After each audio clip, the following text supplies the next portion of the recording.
Colonel Christopher Rego. Colonel Christopher Rego belongs to a family that has served the nation for 4 generations. When he was posted to the Assam Rifles in Mizoram, he saw the emotional disconnect between the people in Northeast and their countrymen across India. Colonel Chris and his wife started sponsoring underprivileged children from their own modest means to build bonds of friendship and promote peace. Colonel Chris experienced several life-threatening situations. After his retirement, Colonel Chris founded Sunbird Trust, an NGO to provide education for underprivileged children in conflict-affected areas of Northeast India. Today, Sunbird Trust supports the education of nearly 2,800 underprivileged children across Manipur, Nagaland and Assam, has built 4 schools and 3 hostels in Manipur and Assam, and impacts the lives of nearly 10,000 people. Colonel Rego was elected as an Ashoka Fellow from South Asia by the International Ashoka Foundation. He was chosen by Luminous, the solar equipment multinational, to be their first luminary for their national campaign for the girl child. Their White Bullets video about the revolution brought about in Manipur using chalks has garnered over 3.5 million hits. It is indeed a matter of pride to us in India that the January Rotary News cover story featured Colonel Chris Rego and his initiatives. We extend a warm welcome and are glad to present to him the award for championing world peace and understanding at the Miracle DISCON.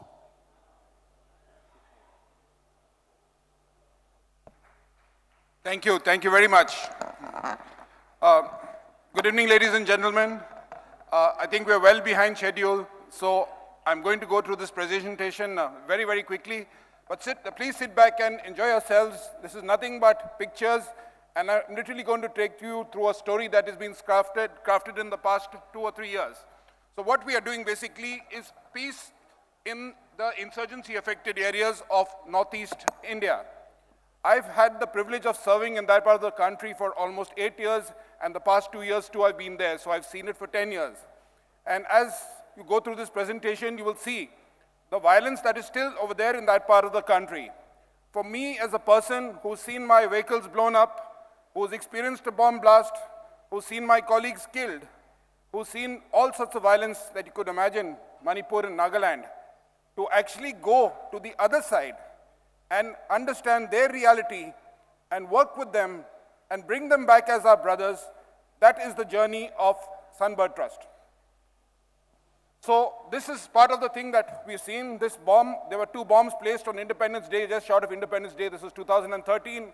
The one on the left went off. Fortunately, nobody injured. The one on the right looks very small, could have brought down a whole house. That was a vehicle that was under my command. BRTF stands for the Border Roads Task Force.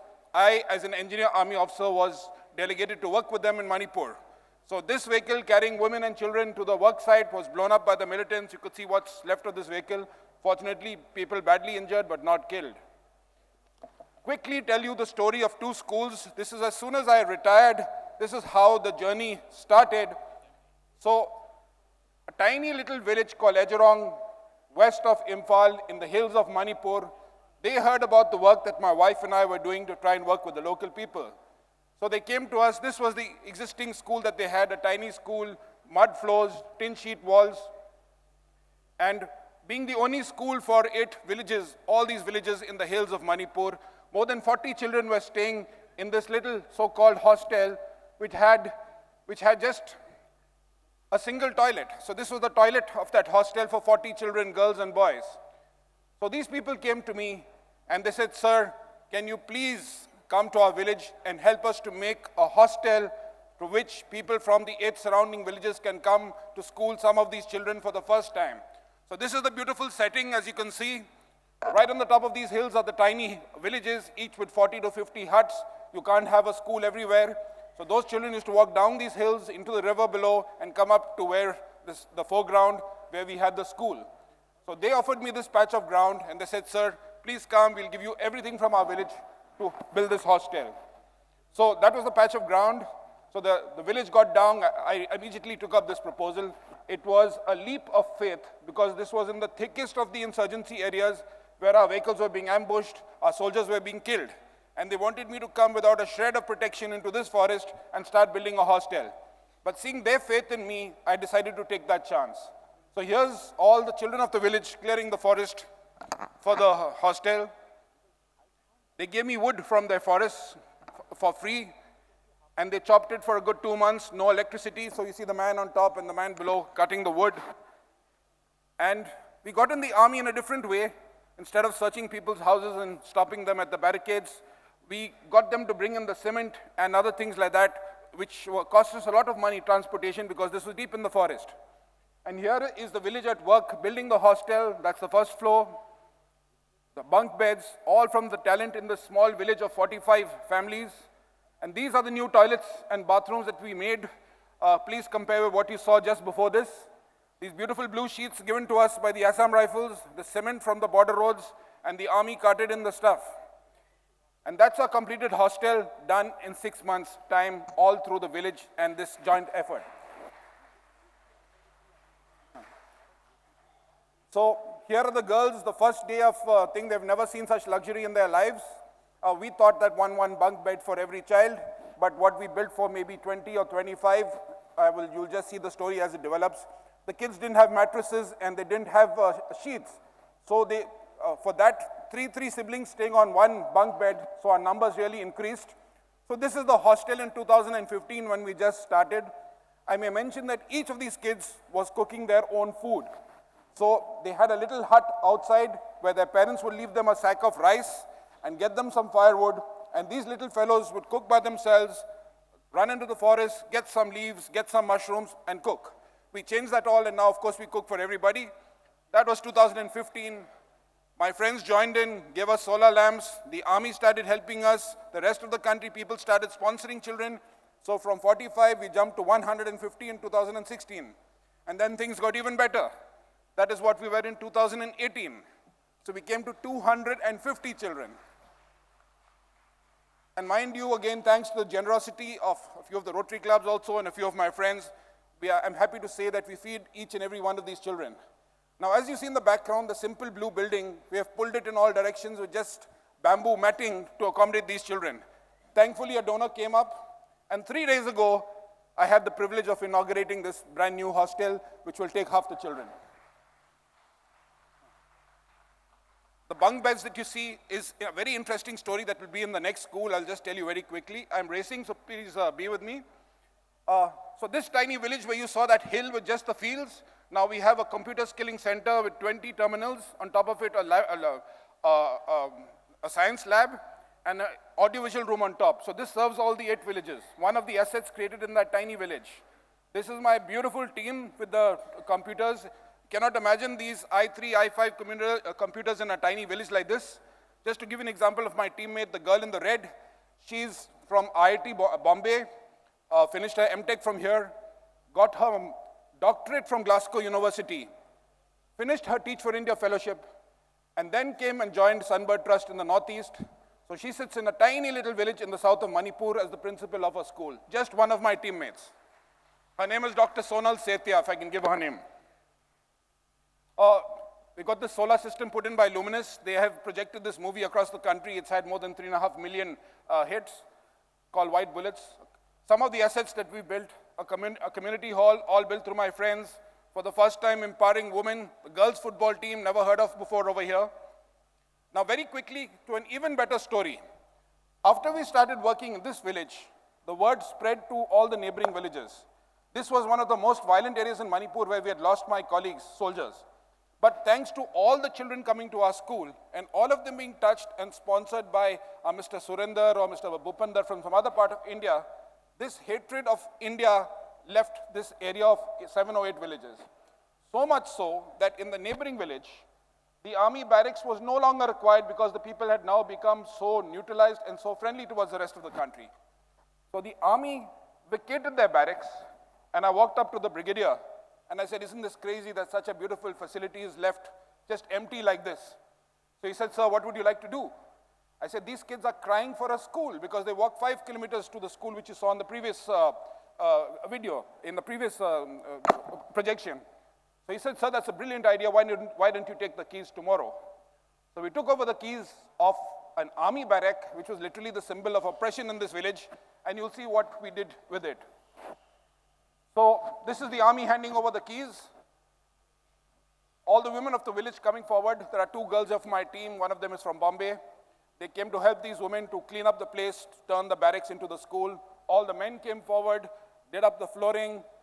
The whole team again, making it lovely colors, friendly, child-friendly. Wood from their forest cut, all the carpenters got down to work, all the furniture made by the carpenters of this tiny village. For the first time ever, children watching a movie because we put in a small generator. And we couldn't afford to feed the children every day, but our nutrition scheme is a mere egg a day, and some children come to school just for this. So that is the welcome which I got when I went to inaugurate this school. In the background, you can see the army barrack, which once had guns and whatnot. Now it's got all flowers and designs, and the entire village came to welcome me for this inauguration. So very quickly, how did an army officer serving in an area where there's rivers of hatred flowing, how was I able to sort of get through to the local people? First of all, to the women, very cunning trick. They own a lot of, they have a lot of say in their society, and I figured out if I got through to the hearts of the women, then the husbands, the brothers, the sons, and the fathers who are causing all the trouble would be neutralized. So started working with the women's self-help groups. And they'd ask me for simple things that, sir, we've never seen a doctor in this village. Could you please get a lady doctor? So I'd get a lady doctor from the army in particular, so that again that bridge is being made. Small little things to build that trust. And then of course the word went out that to all the militants and whoever they were over there, that don't dare touch these sunburned people, they are our family. Don't harm them. So that's how we got our insurance policy. I'm so glad about it. The army, seeing my work, entrusted me with tour after tour of children from the interior villages of Mizoram, Manipur, Nagaland. I used to take these kids, introduce them to the Air Force, bring them down to Bangalore, Infosys, to give them an exposure to their country. Please remember, these are children who have not even seen a bus or a train, and now coming and seeing what their country is like. Next phase, from the same villages which was producing militants, here's the army playing basketball matches and volleyball matches with our children. So here you have both our girls and boys playing with the army troops on the other side. And like I mentioned, we brought them down to Infosys. We built community halls, done yoga, another thing of integration.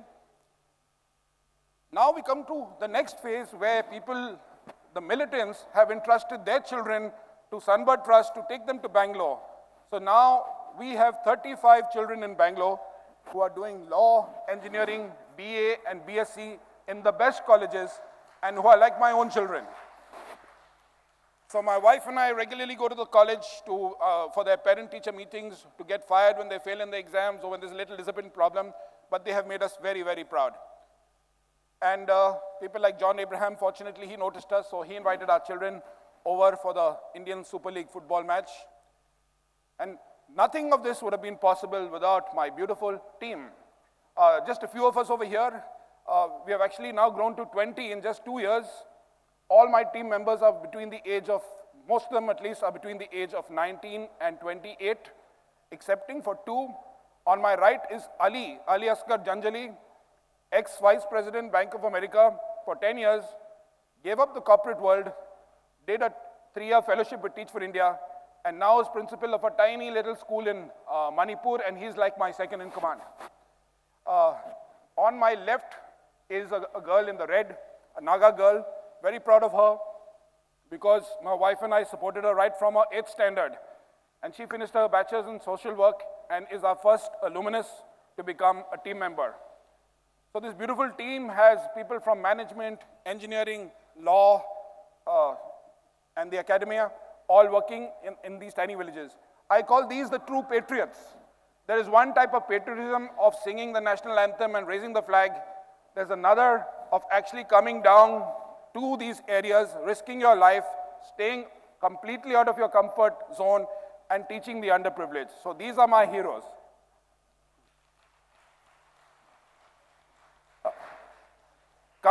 Coming to the end of my presentation, we've had, okay, this is the first girl I mentioned, the one who I've brought up since 7th standard.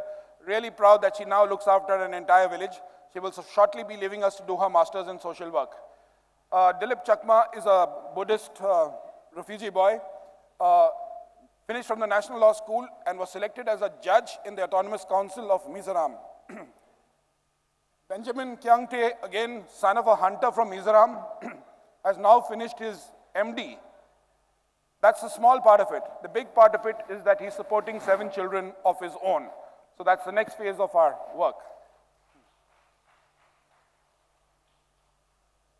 I happen to get this Ashoka Award. It's helped me a lot, of course, in our work. Very quickly, we're supporting now 2,540 from the 2,300 we started. I can see that the time is up. I will say thank you over here, ladies and gentlemen. Anybody who wants to get in touch, they're most welcome. Thank you very much. Thank you. Thank you, sir. Thank you for your presentation.